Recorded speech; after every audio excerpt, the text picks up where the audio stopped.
এখন আপনাদের সামনে বক্তব্য উপস্থাপন করবেন বাংলাদেশের ঐতিহ্যবাহী রাজনৈতিক দল জাতীয় গণতান্ত্রিক পার্টি জাগবার সহ সভাপতি ও দলের মুখপাত্র ইঞ্জিনিয়ার রাশেদ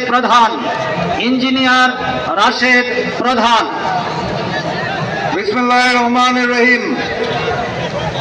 বাংলাদেশ জামায়াতে ইসলামী আয়োজিত আজকের এই জাতীয় সমাবেশের সম্মানিত সভাপতি, জামায়াতের মানবিক নেতা, বাংলার মানবিক নেতা, আমাদের সকলের পছন্দের ডক্টর শফিকুর রহমান, মঞ্চে উপবিষ্ট জামায়াতে ইসলাম সহ জাতীয় নেতৃবৃন্দ, আমার সামনে উপস্থিত মিডিয়ার ভাইয়েরা এবং সারা বাংলাদেশ থেকে আগত বিগত 15 বছরের সকল মজলুম জনতা, সবাইকে জানাই আমার দল জাগবার পক্ষ থেকে সংগ্রামী সালাম এবং শুভেচ্ছা।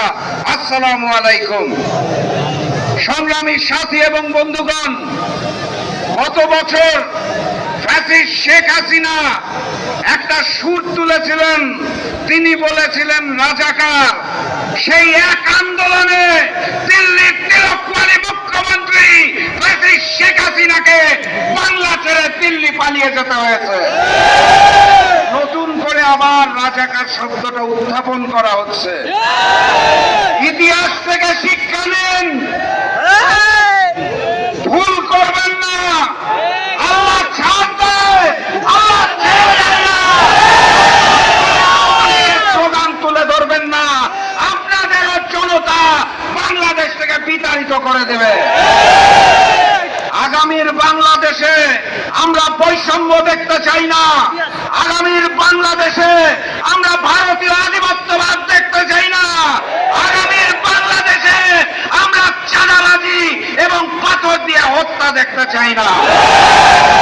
সংগ্রামী সাথী এবং বন্ধুগণ, বাংলাদেশ জামায়াতে ইসলামী থেকে যে 7টি দাবি দেওয়া হয়েছে, পিআর পদ্ধতিতে নির্বাচন সহ প্রবাসীদের ভোট, সকল দাবির প্রতি জাতীয় গণতান্ত্রিক পার্টি জাগবার পক্ষ থেকে সমর্থন ব্যক্ত করছি।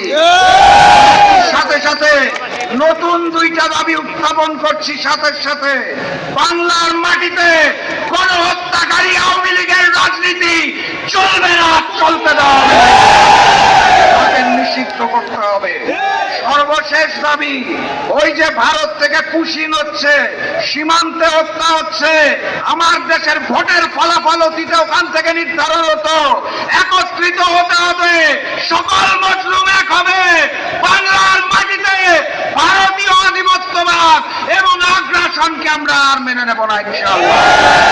আর দাবির সাথে নতুন 2 দাবি ব্যক্ত করে আগামীর বাংলাদেশ হবে ইসলামের বাংলাদেশ, আগামীর বাংলাদেশ হবে কোরআনের বাংলাদেশ ব্যক্ত করে আজকের মতো বিদায় নিচ্ছি। নারায়ে তাকবীর, নারায়ে তাকবীর, নারায়ে তাকবীর। আবারও দেখা হবে, আবারও কথা হবে ইনশাআল্লাহ। বিজয়ের পথে যাত্রা শুরু, জীবন অথবা মৃত্যু। আসসালামু আলাইকুম।